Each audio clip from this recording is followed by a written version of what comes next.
오늘도 하나님께 예배드림으로 하나님이 우리를 얼마나 사랑하시는지 깨닫게 되는 시간 되게 도와주시옵소서.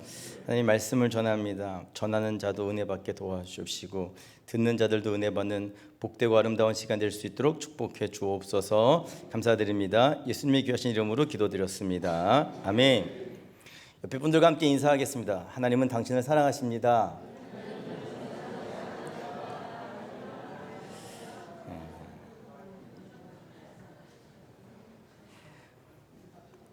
열왕기상 17장입니다. 오늘 말씀의 핵심은 딱 두 가지입니다. 첫 번째로 하나님께서 엘리야를 사르밧으로 보내셨는데 왜 사르밧으로 보내셨을까? 이게 첫 번째고요. 두 번째는 왜 하나님께서 엘리야를 꽁꽁 숨기셨을까? 이게 두 번째입니다. 그러니까 이 두 가지만 기억하면 됩니다. 왜 사르밧으로 보내셨을까? 그리고 왜 숨기셨을까? 지난 시간에 본 것처럼 하나님께서 아합이 통치하던 시대에 디셉 사람 엘리야를 선지자로 선택해서 부르십니다. 그리고는 엘리야에게 명령하시죠. 아합에게 가서 내 말을 전해라. 그 말씀을 듣고 엘리야가 아합에게 가서 하나님의 말씀을 전하는데 뭐라고 전하느냐? 내 말이 있기 전까지 이 땅에 비도 이슬도 내리지 않을 것입니다 라고 전했습니다. 그게 어디에 나오느냐? 열왕기상 17장 1절에 나옵니다. 열왕기상 17장 1절 제가 한번 보겠습니다. 앞에 띄어져 있습니다. 길라앗에 우거하는 자 중에 디셉 사람 엘리야가 아합에게 말하되 내가 섬기는 이스라엘의 하나님 여호와께서 살아계심을 두고 맹세하노니, 여기서부터 함께 읽습니다. 시작. 내 말이 없으면 수년 동안 비도 이슬도 있지 아니하리라 하니라. 아멘. 엘리야가 예언한 대로 약속의 땅에 비도 내리지 않고 이슬도 내리지 않았습니다. 문제는 비는 내려도 그만 안 내려도 그만이 아니잖아요. 그렇죠? 이슬도 마찬가지입니다. 이슬도 내려도 그만 내리지 않아도 그만인 것이 아니었습니다. 당시에는 농경사회라, 더욱이 이스라엘은 메마른 땅이나 비가 내리는 게 중요했고 이슬이 내리는 게 중요했습니다. 비나 이슬이 내리지 않으면 농사가 망했고요. 농사가 망하면 가난했던 백성들은 굶어 죽어야만 했습니다. 그래서 비와 이슬이 내리지 않으면 그중에 어떤 사람들은 약속의 땅을 버리고 물이 넉넉한 땅으로 이민을 가게 됩니다. 그 이야기가 성경에도 나오죠. 룻기서에 나옵니다. 엘리멜렉과 나오미가 살았던 유대 땅 베들레헴에 흉년이 찾아오잖아요. 흉년이 뭔지 아시겠죠? 비나 이슬이 내리지 않았다라는 겁니다. 농사가 안 되었다라는 것이죠. 그래서 이 두 사람이 자기 아들들 2명을 데리고 어디로 갑니까? 모압으로 가게 되잖아요. 약속의 땅을 버리고 물이 넉넉한 곳으로 가게 됩니다. 이렇게 비나 이슬이 내리지 않는다라고 하는 것은 굉장히 심각했던 문제입니다. 생사가 걸린 문제였죠. 그런데 엘리야가 오자마자 그 땅에 비도 이슬도 내리지 않았습니다. 왕이 이야기한 대로 돼야 기분이 좋은데 선지자가 갑자기 찾아와서 선지자가 이야기한 대로 되니까 기분이 나쁘잖아요. 더욱이 엘리야는 오늘 1절에서 읽었던 것처럼 살아계신 하나님을 섬기는 사람이었고, 아합은 누굴 섬기는 사람이었냐? 바알을 섬기는 사람이었습니다. 하나님을 버리고 바알을 섬겼는데 하나님 뜻대로 되니까 화가 나잖아요. 그런데 하나님은 죽일 수 없으니까 누굴 죽여야 됩니까? 엘리야를 죽여야 되는 것이죠. 그래서 엘리야를 찾아서 죽이려고 합니다. 이를 아시고 하나님께서 엘리야를 먼저 그릿 시냇가로 피신을 시키십니다. 그런데 문제는 뭐냐? 엘리야가 피신했던 그릿 시냇가도 이스라엘에 속했던 땅이었습니다. 이스라엘에 속했다라고 하는 것은 무슨 뜻입니까? 가뭄을 피해갈 수 없었다는 것이죠. 열왕기상 17장 7절입니다. 열왕기상 17장 7절 함께 읽어봅니다. 시작. 땅에 비가 내리지 아니하므로 얼마 후에 그 시내가 마르니라. 아멘. 하나님께서 엘리야를 그 시내가라고 하는 안전한 곳으로 피신시켜 놓았는데 그 땅에도 가뭄이 찾아왔다라는 겁니다. 무엇을 의미합니까? 하나님 믿지 않는 자들만 심판하시는 게 아닙니다. 똑같이 어려움은 찾아와요. 그런데 다행인 것은 뭐가 다행일까요? 하나님께서 하나님을 믿는 백성들은 또다시 안전한 곳으로 또다시 길을 만들어서 피신시키신다라는 것이죠. 어려움이 찾아오지 않는 게 아니라 어려움이 찾아오는데 하나님을 믿는 하나님의 백성들에게는 하나님께서 뭐라고요? 길을 만들어 주신다고요. 시냇가가 마르자 하나님께서 이번에는 엘리야를 시돈에 속한 사르밧으로 보내십니다. 9절입니다. 9절 함께 읽어보겠습니다. 시작. 너는 일어나 시돈에 속한 사르밧으로 가서 거기 머물라. 내가 그곳 과부에게 명령하여 내게 음식을 주게 하였느니라. 아멘. 문제는 하나님께서 사르밧으로 가라고 했는데 사르밧은 좋은 땅이 아니었습니다. 사르밧이 어디에 속한 땅이었다고요? 시돈에 속한 땅이었다라는 겁니다. 너는 일어나 시돈에 속한 사르밧으로 가라. 시돈에 속한 땅이었다라는 것이죠. 그리고 시돈 땅이 어떤 땅이냐? 아합의 아내였던 이세벨의 고향입니다. 열왕기상 16장 31절에 나오는데요. 제가 한번 읽어보겠습니다. 느밧의 아들 여로보암의 죄를 따라 행하는 것을 오히려 가볍게 여기며 시돈 사람의 왕 벳바알의 딸 이세벨을 아내로 삼고 가서 바알을 섬겨 예배하고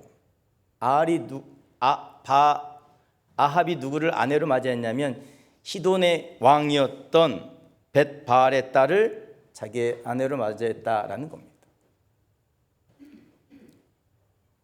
지금 아합이 화가 나가지고 엘리야를 죽이려고 하는데 하나님께서 안전한 곳으로 피신시키신 것이 아니라 아합의 아내였던 처가댁이 있는 그 땅으로 엘리야를 보내셨다라는 것이지. 게다가 이게 끝이 아닙니다. 하나님께서 시돈 땅에 속한 사르밧으로 보내면서 누굴 찾아가라 말씀하십니까? 과부를 찾아가라 말씀하십니다. 위기에서 도와줄 수 있는 사람은 힘없는 자가 아니죠. 힘 있는 자 아니겠습니까? 내게 위기가 찾아왔을 때 소위 강진 땅에서 살아가려면 군수님 동아줄이라도 좀 잡아야 되는데 그게 안 되면 국장님이라도 그게 안 되면 과장님이라도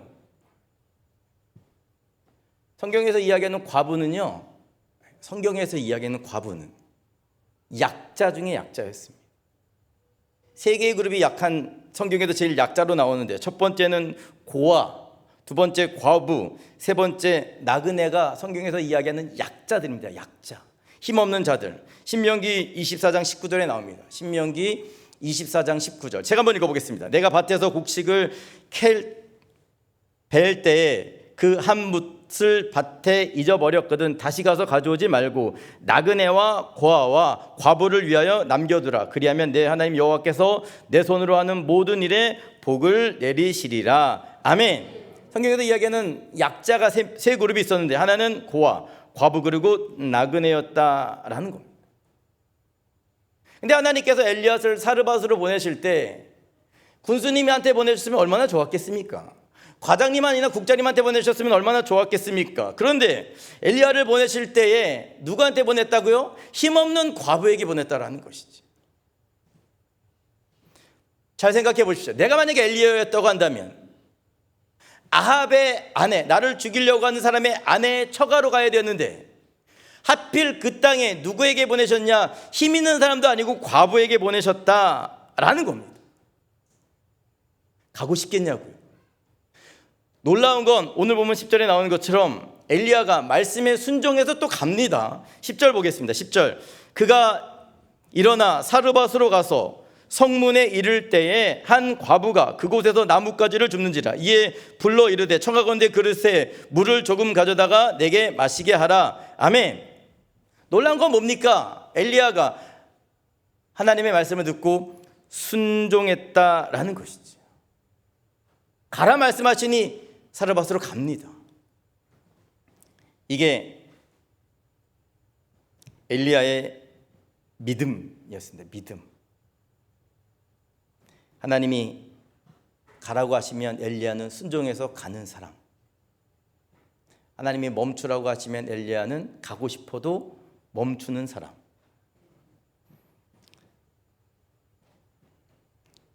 엘리야에게는 사르밧 땅이 나에게 유익이 되든 불이익이 되든 중요하지 않았습니다. 엘리야에게는 과부라고 하는 사람이 나에게 도움이 되든 도움이 되지 않든 중요하지 않았습니다. 엘리야에게 중요했던 건 뭐냐? 순종이었다고요. 순종. 우리들도 마찬가지입니다. 나에게 유익이 되면 순종하고 나에게 불이익이 되면 불순종하는 것, 이건 믿음이 아닙니다. 나에게 유익이 되든 유익이 되지 않든, 저 사람이 나에게 도움이 되든 도움이 되지 않든 말씀에 순종해서 섬기는 것, 이게 믿음이라는 것이죠. 순종이 먼저 이루어져야 하나님의 역사도 이루어지는 겁니다. 엘리야처럼 어떤 말씀이든지 하나님의 말씀 앞에 순종할 수 있는 우리들 모두가 되었으면 좋겠습니다. 하나님께서 엘리야에게 사르밧으로 가라고 말씀하셨고요. 이 엘리야가 순종해서 갔습니다. 그러면 왜 하필 이 위험했던 땅 사르밧으로 가라고 하셨을까? 제가 이게 오늘 첫 번째로 생각했던 주제였습니다. 왜 사르밧으로 보내셨을까? 잘 기억하십시오. 10절 다시 봅니다. 함께 읽어보겠습니다. 시작. 그가 일어나 사르밧으로 가서 성문에 이를 때에 한 과부가 그곳에서 나뭇가지를 줍는지라. 이에 불러 이르되 청하건대 그릇에 물을 조금 가져다가 내가 마시게 하라. 아멘. 엘리야가 사르밧에 도착했을 때 한 여성이 나뭇가지를 줍고 있었습니다. 엘리야는 본능적으로 알았던 것 같습니다. 하나님께서 보내신 사람이 저 사람이구나. 그래서 물 좀 주십시오 라고 부탁을 합니다. 그런데 물 좀 달라고 해놔서 이 여성이 물을 가지러 가는데 그 뒤에다 대놓고 한마디를 더 하죠. 11절입니다. 11절 함께 읽어봅니다. 시작. 그가 가지러 갈 때에 엘리야가 그를 불러 이르되 청하건대 내 손에 떡 한 조각을 내게로 가져오라. 아멘. 무슨 뜻입니까? 물 가지러 가면서 물 가지고 올 때 모두 가져다 달라고요? 떡도 가져다 달라라는 것이지. 문제는 비가 이스라엘 땅에만 내린 것이 아니고요. 시돈에 속한 사르밧 땅에도 비가 내리지 않았습니다. 비가 내리지 않았다는 것은 농사가 잘 안 됐다는 것이고, 농사가 안 됐으니 먹고 살기 힘들었다는 것이고요. 먹고 살기 힘들어지면 누가 제일 고통스러울까? 고아, 가난한 자, 그리고 과부들 아니겠습니까? 그래서 이 여인이 뭐라고 얘기하냐면 12절입니다. 그녀겠죠. 이르되 당신의 하나님 여호와께서 살아계심을 두고 맹세하노니 나는 떡이 없고 다만 통에 가루 한 움큼과 병에 기름 조금뿐이라. 내가 나뭇가지 돌을 주어다가 나와 내 아들을 위하여 음식을 만들어 먹고 그 후에는 죽으리라. 저에게는 밀가루 조금과 약간의 기름밖에 없습니다. 게다가 그 양식은 뭐라고요? 오늘 내 아들과 함께 마지막 만찬으로 먹고 죽을 음식밖에 없습니다.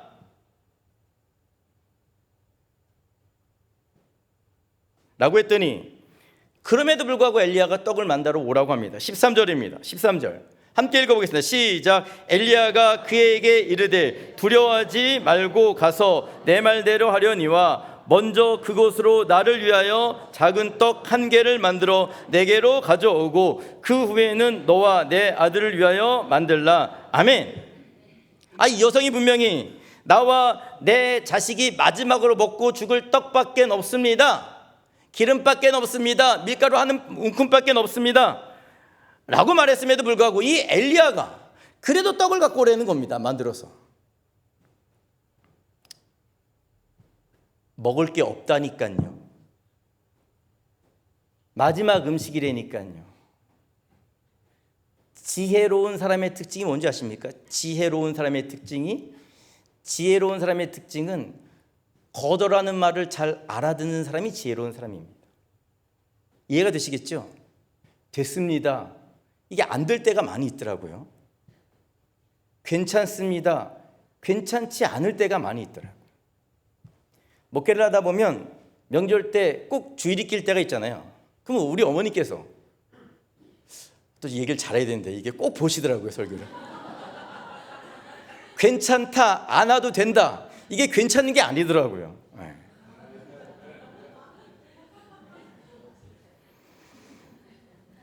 진짜 여러분들의 어머님이 짜장면을 싫어하시는지는 3번씩은 물어보셔야 됩니다.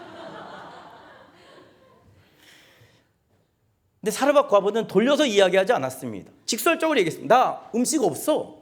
마지막으로 내 아들과 함께 먹고 죽을 것밖에 없어. 무슨 뜻입니까? 너에게 줄 것이 없다는 것이죠. 너에게 줄 것이 없다. 그럼에도 불구하고 이 엘리야가 이 거절하는 말, 직접적으로 하는 말도 못 알아듣고 떡을 만들어 오라 라고 명령을 합니다. 14절입니다. 14절 함께 읽어보겠습니다. 시작. 이스라엘의 하나님 여호와께서 말씀이 나 여호와가 비를 지면에 내리는 날까지 그 통에 가루가 떨어지지 아니하고 그 병에 기름이 없어지지 아니하리라 하셨느니라. 아멘. 너 내 말대로 순종하면, 내 말대로 떡을 만들어 오면 하나님이 비를 내리시는 날까지 당신의 통에 밀가루가 떨어지지 아니할 것이며 당신의 기름통에 기름이 떨어지지 아니할 것이다 라고 말을 했습니다. 문제는 이 여인이죠. 사르밧 여인이 하나님을 믿었던 여인이 아니었다라는 겁니다. 이방 사람이었잖아요. 벳 바알의 왕, 바알을 섬기는 나라에 있었던 여인이었다니까요. 그럼에도 불구하고 이 이방 여인, 하나님을 잘 몰랐던 여인이 엘리야의 말에 순종했다라는 겁니다. 15절 보겠습니다. 15절 함께 읽어봅니다. 15절 시작. 그가 가서 엘리야의 말대로 하였더니 그와 엘리야와 그의 식구가 여러 날 먹었으나. 아멘. 사르밧에 살던 과부가 엘리야의 말대로 하였다라는 겁니다. 엘리야의 말대로 했다라고 하는 것은 엘리야가 이야기하는 하나님의 말씀을 믿었다라는 거예요. 내가 엘리야를 섬기면 이 통에, 이 기름통에 기름이 떨어지지 아니하며 이 밀가루통에 밀가루가 떨어지지 아니할 거다라고 하는 것을 믿었다라는 것이죠. 믿었다. 왜 하나님께서 이스라엘의 수많은 가난한 자들, 왜 하나님께서 이스라엘의 수많은 하나님의 백성이 있었음에도 불구하고 이 엘리야를 사르밧에 있는 과부에게 보내주셨는지 아시겠습니까? 약속의 땅에는 이 사르밧 과부처럼 순종할 수 있는 믿음을 가질 수 있는 사람이 없었기 때문에 그렇습니다.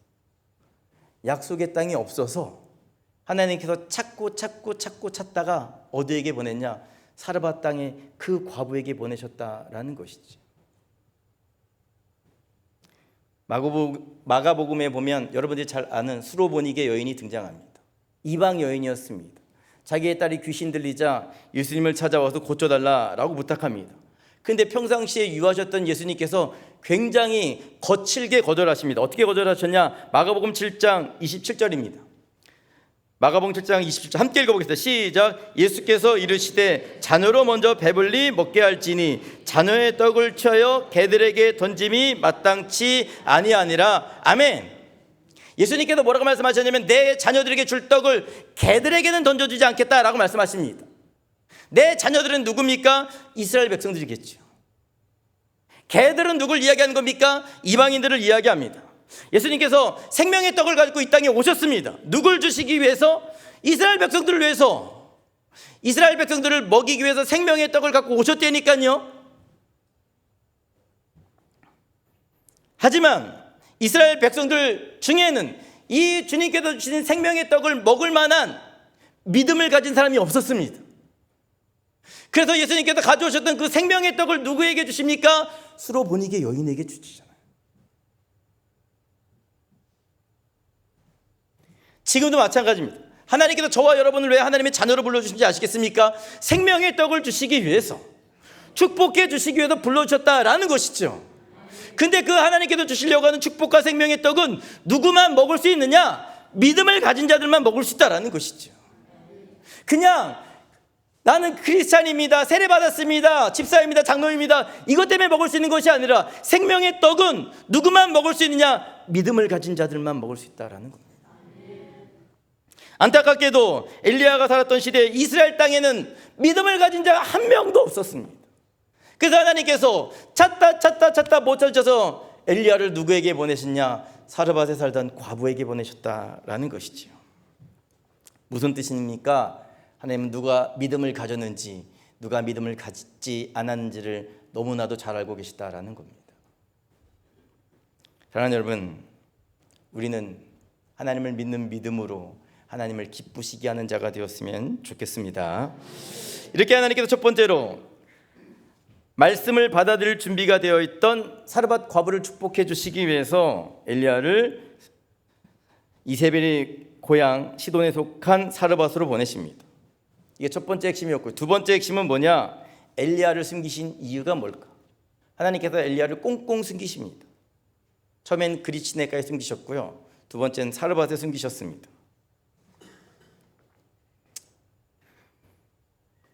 엘리야의 경고가 있은 다음에 비가도 이슬도 내리지 않습니다. 비가 이슬이 내리지 않자 이스라엘 백성들은 뭐라고 생각했을까요? 하나님이 심판하시는구나. 비 빨리 와야 될 텐데 비 내리지 않고 이슬 내리지 않는 것을 걱정했다라는 겁니다. 왜요? 사는 것이 힘드니까. 그래서 사람들은 우리가 하나님께 심판을 받았다라고 생각했다니까요. 뭐 때문에? 비도 이슬도 내리지 않았기 때문에. 근데 진짜 하나님의 심판은 비도 이슬도 내리지 않는 것이 아니었습니다. 하나님의 심판이 뭔지 아십니까? 엘리야를 숨기는 겁니다.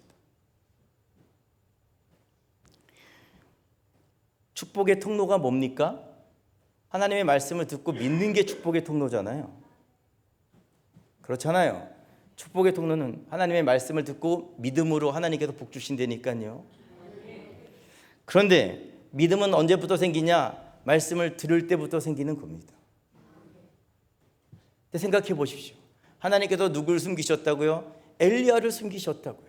하나님의 말씀을 전하는 유일한 통로였던 메신저를 숨겨 놓으신 겁니다. 메신저를 숨겨 놓으니까 무엇을 들을 수 없습니까? 말씀을 들을 수 없잖아요. 말씀을 듣지 못하니까 무엇이 생기지 않습니까? 믿음이 생기지 않습니다. 믿음이 생기지 않으니까 어떻게 됩니까? 하나님의 축복을 받을 수 없는 겁니다. 하나님의 심판은 비도 이슬도 내리지 않는 것이 아니라 뭐라고요? 하나님의 말씀을 이스라엘 백성들에게 꽁꽁 숨겨 놓으시는 것이다 라는 것이죠. 오늘 우리들도 마찬가지입니다. 어떤 사람들은 사업이 잘 돼서 형통해서 기쁘다 이야기합니다. 그게 기쁨이 아닙니다. 어떤 사람은 내가 하는 일이 좀 안 돼서 나 하나님께서 미워하시나 봐, 하나님께서 심판하시나 봐. 그게 아닙니다. 하나님의 심판은 잘 안 되기 때문에 심판이 아니라, 내가 아파서 심판이 아니라 하나님의 말씀이 들리지 않는 게 심판이라니까요. 형통에도 마찬가지입니다. 형통에서 잘 나간다고 교만하지 마십시오. 하나님의 말씀이 들리지 않는 게 그게 오히려 형통이 저주가 될 수 있다는 것이죠. 아모스 8장 11절서부터 13절까지의 말씀입니다. 제가 한번 읽어보겠습니다. 주 여호와의 말씀이니라. 보라, 날이 이를지라 내가 기근을 땅에 보내리니 양식이 없어 주림이 아니며 물이 없어 기람이 아니요 여호와의 말씀을 듣지 못한 길가리라. 사람이 이 바다에서 저 바다까지 북쪽에도 동쪽까지 비틀거리며 여호와의 말씀을 구하려고 돌아다녀도 얻지 못하리니 그날에 아름다운 처녀와 젊은 남자가 다 갈아여 쓰러지리라. 아멘. 말씀을 듣지 못하는 것이 하나님의 심판이다라는 것이죠. 이번 한 주간 동안 여러분들 귀에 하나님의 말씀이 들려지길 바랍니다. 하나님이 하나님의 말씀을 숨겨놓지 않기를 바랍니다. 그래서 하나님의 말씀을 듣고 믿음이 생겨서 하나님께 축복받는 저와 여러분이 되시기를 주님의 이름으로 부탁을 드립니다. 기도하겠습니다. 사랑의 주님,